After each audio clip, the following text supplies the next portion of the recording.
দেখাচ্ছি আমি।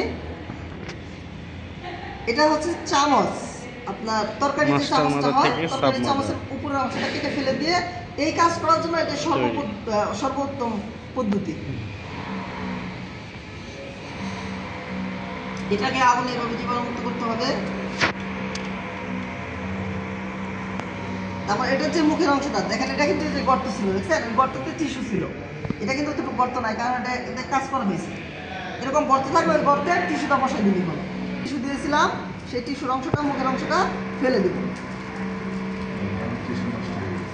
হ্যাঁ, ওটা তো কার্যকরী ক্ষমতা আমি নেই, তো মুখের অংশটা ফেলে দিলাম, কিছু অংশ আর কি, যে টিস্যুটা দিয়েছিলাম ওই অংশটা ফেলে দিলাম। এখন এটাকে পুরায় গুঁড়া গুঁড়া করে নিতে হবে।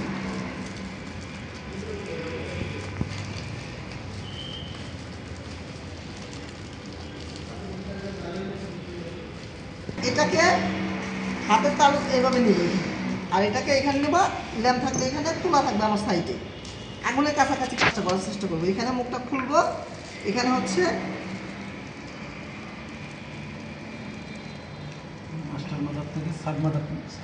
মাস্টার মাদার থেকে মাদার কালচার।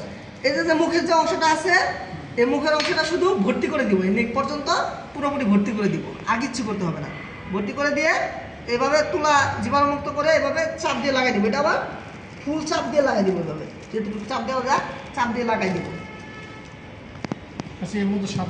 হয় সিদ্ধ না করা হয়, এটাকে আমি যা করি না কেন, এটা মাইসিলামটা আমি যেখানে দেবো সেখান থেকে হবে। SK51 মাদার কালচার হলো। এখন একটা টেস্ট টিউব থেকে মাস্টার মাদার হবে কয়টা? 5টা। একটা মাস্টার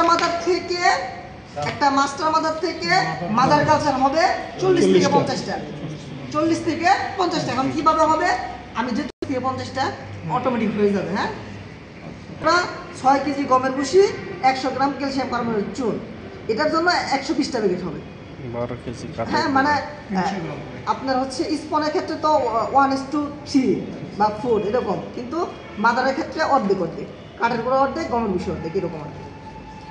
টেস্ট টিউব থেকে মাস্টার মাদার হইতে 20-25 দিন সময় লাগবে, আবার মাস্টার মাদার থেকে মাদার কালচার হইতেও 20-25 দিন সময় লাগে, একই সময় লাগবে। গেলে আমরা কি করব? এই যে মাদার কালচার, এটাই হচ্ছে মাদার কালচার। কারণ এটাই হচ্ছে মাশরুমের মূল বীজ।